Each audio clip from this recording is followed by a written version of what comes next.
Hi, welcome one and all. I'm Mr. Lucas, as you know.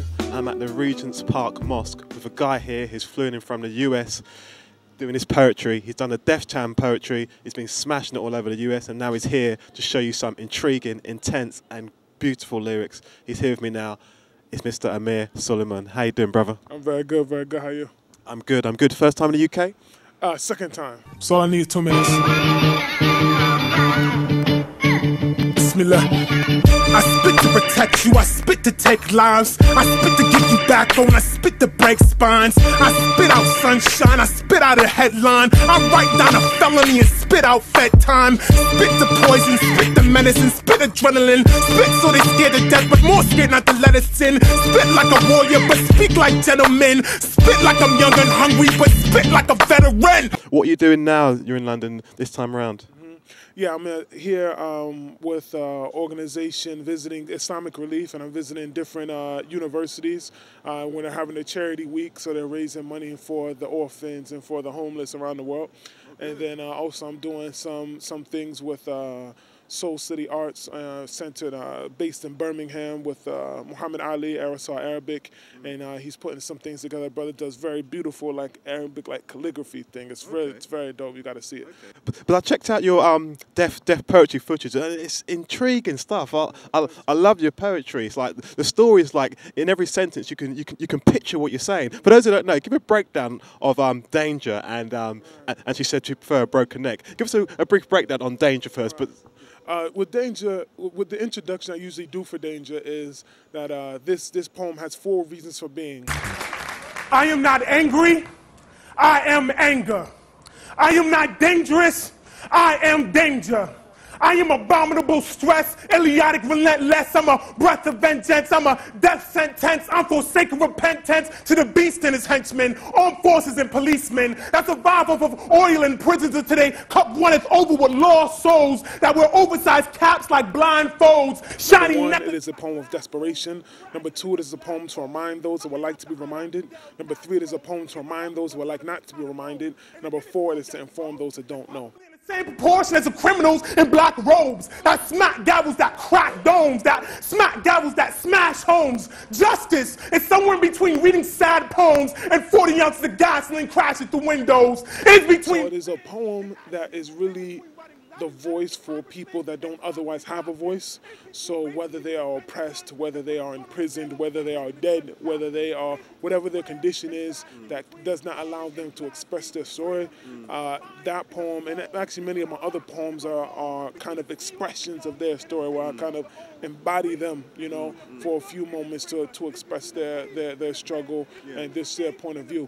So this is where that Danger comes from.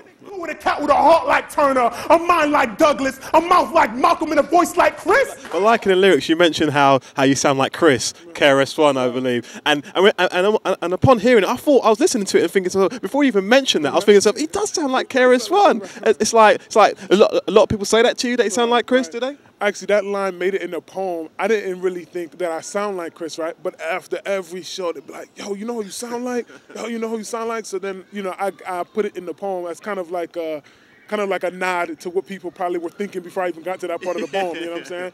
You worked with KRS-One, Mos Def, and a range of other rappers. What's it like working with these cats? Man, it's great. Like when I was on tour with Mos Def on the Breed Love tour, just seeing him perform, like, you know, when I'm doing some 30 cities with him and seeing him night after night, it's really, I use it as a learning experience. So, I'll sit out in the crowd and watch it like, you know, like anyone else, and just learning what is he doing the same, what is he doing different, you know.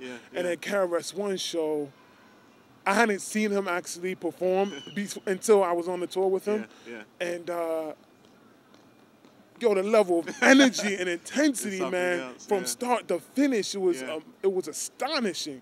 So it was very inspirational in that way. So I'm just seeking really just to learn how to really perfect my art so I can express myself at the highest level. You know what I'm saying? I have an album that's out right now. It's called Like a Thief in the Night. Oh, wait a minute. I think I got a copy in my pocket. Oh, fantastic. Would you look at that? Yeah. What coincidence. Thief in the Night. Yeah.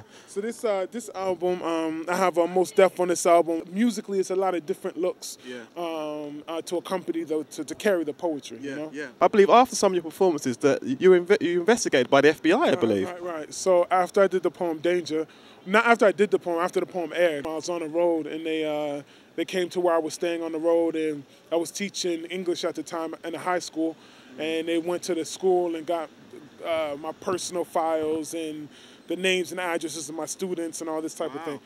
So it was kind of an intense moment, but you know, in this actually not just an intense moment for me, but in the United States at this time. I mean, there's a long tradition of artists having to deal with pressure from the government, not just in my country, but I'm sure in many other countries, whether it was the communist scare in the United States or the terrorist Muslim scare now, or whatever scare tactics they're using. There's always artists that are, you know, that are banging on it, and so you know, so it's kind of just part of the way things are, you know. It's like they like to shut down people with a voice. Right. You know, and why? Do you know what I mean? Right. It's crazy. It's crazy. Do you think? I wrote a letter. I wrote a statement because I was saying, you know, what I'm saying, it's not like I'm making it up out of nowhere. Exactly. People really feel like this. Yeah. And I'm thinking, even for you, FBI, it would be good for you to know what the people are thinking. When we see riots and things like that, these are people saying either my vote doesn't count, or my voice doesn't count, or I am disenfranchised, or I'm not being heard, so therefore I have to do something wild, something crazy. Exactly. And this is what happens. So I'm giving a voice to the people so that those things don't have to happen, that people, even though they're not able to say it, people come up to me later and like, oh, like I'm glad you said that because that's how I was feeling it. Exactly. She said she preferred a broken neck, but I love the story in that. I love what you're saying about how a man should be. She said that she will prefer a broken neck to another broken heart. And I said, remember, even the beauty of birth leaves its own scars, and know that you will find your home right where you are. She said, I know it sounds cliche, but I really am just waiting to exhale. She's not looking for the perfect man. She ain't holding out for Denzel. She's just looking for a real man. But she said most really like for my mother, it's for my wife, it's for women in general, man. And it's just, you know, some of the struggles that women go through, and we don't hear about them a lot. And when we do hear about them, we hear about them from women, and people kind of like write it off, oh, she's just complaining, you know? So I wanted, as a man, to come forward and speak for them when they can't speak for themselves in the same way. So many women are struggling. She said, yeah, I'd like a man to kiss me, I'd like a man to hug me, but he's got to truly love before he can truly love me. And I said, I feel you. She said, no, you're not feeling me. We are women bringing up seeds. Our own sons grow up thinking love is a disease. This one, I love it. Good stuff. Amir Sulaiman, good to meet you, my brother. I'm going to come and check out your show soon. I'm going to check out this album. I'm going to check out all your stuff. Peace out, brother. Cool, man.